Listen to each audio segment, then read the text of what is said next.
14h-16h, Brigitte Lahaie, Sud Radio.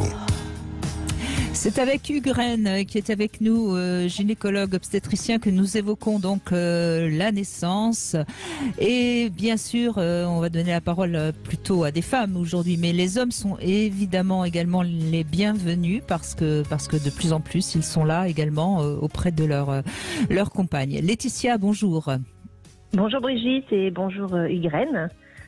Merci de témoigner. Donc vous avez eu 3 enfants. Oui. Avec mes 2 premiers accouchements un peu catastrophiques, si je puis dire. Ça fait pas partie des pires, mais pas plaisant. Et un dernier avec un choix d'accoucher de façon physiologique. Donc mes 2 premiers ont été assistés médicalement. J'ai accouché à la maternité.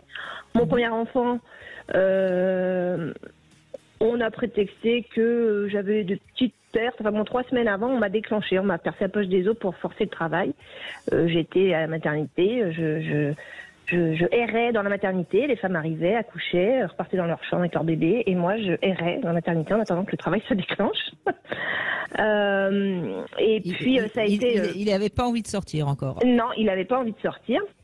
Et ça s'est confirmé au moment où la sage-femme est venue en me disant mais c'est moi qui vais vous accoucher. Le bébé voulait pas sortir parce qu'il remontait sans cesse, il remontait. Donc je me suis retrouvée quand même avec une aide-soignante. Alors déjà, excusez-moi Laetitia, c'est intéressant. Hugues Rennes, je veux dire symboliquement, en tout cas déjà, je trouve qu'il y a quelque chose à entendre et à comprendre, non ? Oui, ça c'est sûr. Alors bon, c'est un problème délicat. Alors, si vous voulez, moi, dans l'obstétrique que j'ai appris, les déclenchements, on les faisait de façon exceptionnelle, dans des conditions très claires, et que là, il y a eu, je me permets de dire ce terme, puis tant pis si je suis attaqué, mais un glissement vers des déclenchements de plus en plus fréquents. Alors c'est pas partout, il faut pas généraliser, mais il y a quelque chose qui pour moi ne respecte plus assez la physiologie depuis déjà bien trop longtemps. Alors il y a des centres maintenant qui reviennent un peu à ça, mais je pense que là, oui, il y a quelque chose où la médecine, elle a pas respecté les données physiologiques de la femme et de l'enfant. Oui. Exactement. Alors pour des tas de raisons qu'on pourrait développer ou qu'on peut comprendre même. Il y a certaines qu'on peut comprendre, mais là ça prendrait un peu trop de temps d'expliquer. Il y a des bonnes et des mauvaises raisons, mais je pense que globalement c'est pas une bonne idée. C'est une très mauvaise idée de déclencher l'accouchement, sauf bien sûr s'il y a un risque dans les termes dépassés, un risque avéré, pas un risque théorique, un risque avéré. Quand il y a des risques avérés, il faut le faire, ça c'est sûr. Mais c'est exceptionnel. Dans mon expérience, c'est exceptionnel. Ouais, je rejoins complètement. Moi, de mon côté femme, je rejoins complètement ce que vous dites. Parce que moi, mes 3 accouchements nécessitaient, j'ai pas eu de problème du tout dans mes grossesses, j'avais pas de difficulté, rien du tout. Et mes 2 premiers ont été déclenchés.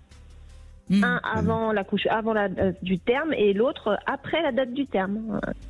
Et ça a été douloureux d'une violence sans nom, vraiment. Oui. C'est parce qu'ils sont trop bien, ils étaient trop bien en vous, Laetitia, ils n'avaient pas envie de sortir.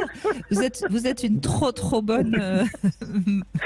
Je sais pas, mais bon, toujours est-il que les 2 quand j'ai dû m'inscrire à la maternité pour mon dernier. Quand j'ai fait le numéro de la maternité, j'allais encore accoucher au même endroit. Enfin, j'avais décidé d'accoucher encore au même endroit.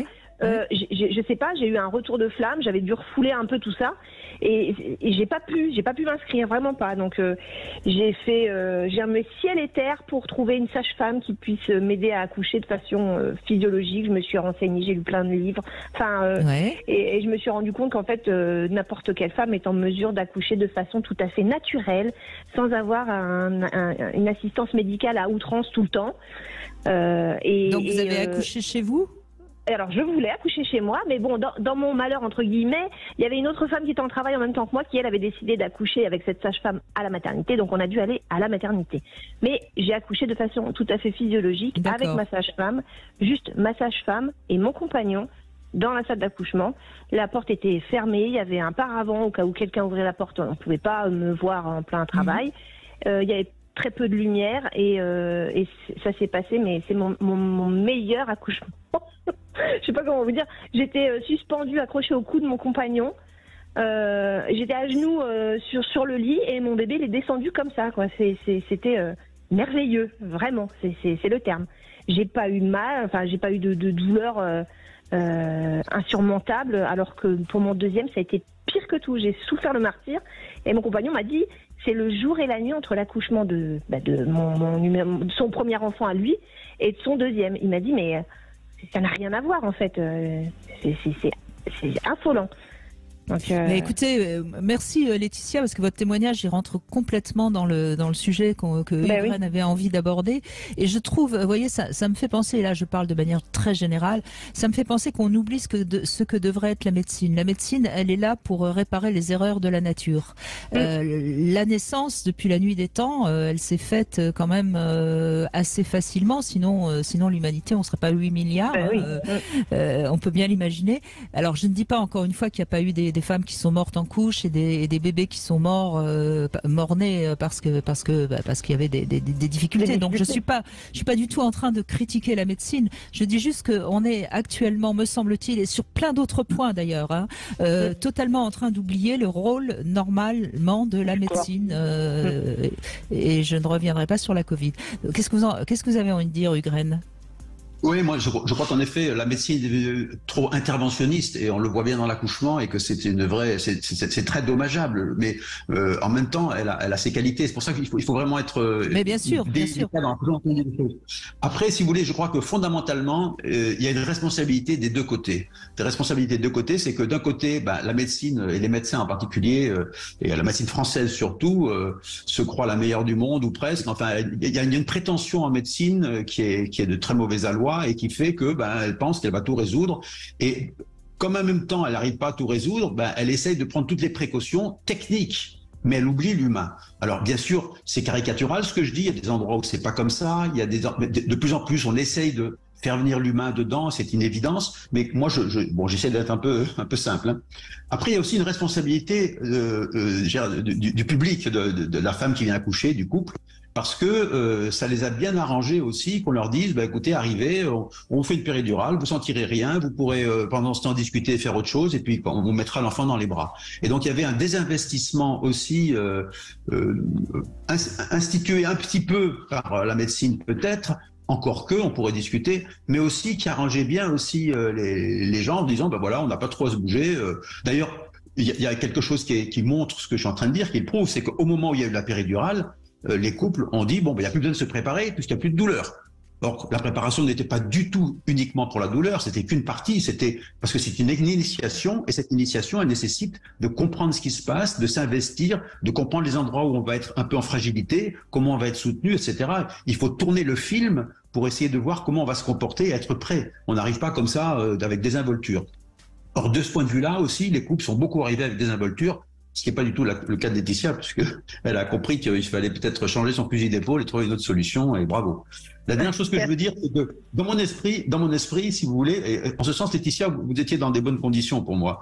C'est-à-dire que, en effet, de temps en temps, il y a des bugs quand même. Il ne faut pas non plus l'oublier, ce qui nécessite pas de prendre en charge, mais il y a des bugs.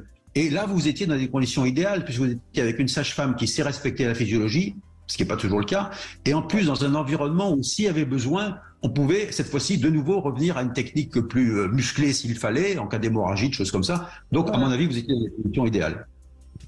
Oui.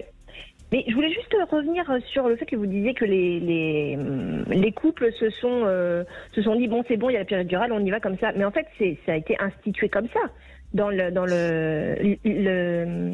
l'inconscient collectif, les femmes vont accoucher à la maternité et puis ont une péridurale et accouchent les jambes en l'air.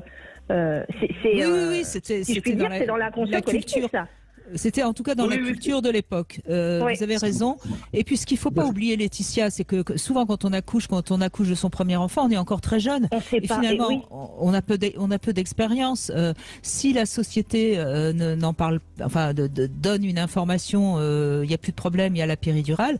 Les jeunes femmes, c'est normal qu'elles foncent tête baissée, si je puis dire. Aujourd'hui, on commence à en parler, mais il y a encore beaucoup d'informations qui ne circulent, à mon avis, avis, pas assez. En tout cas, c'est mon avis et c'est pour ça qu'on fait cette émission aujourd'hui avec Ugraine. Merci Laetitia. Merci beaucoup. Votre témoignage, franchement, il illustre parfaitement le sujet du jour. Allez, on fait une petite pause. On va parler dans un instant avec Philippe Hoffman des ados, des fameux ados qui posent beaucoup de problèmes aux parents et de leur scolarité. Et puis, vous avez envie de témoigner, vous trouvez qu'il n'y a pas assez d'informations et vous avez des questions à poser à Ugraine, et ben vous appelez 0826 300 300. Vous avez compris qu'il pourra vous aider à bien vous rassurer et à vous permettre d'accoucher le mieux possible.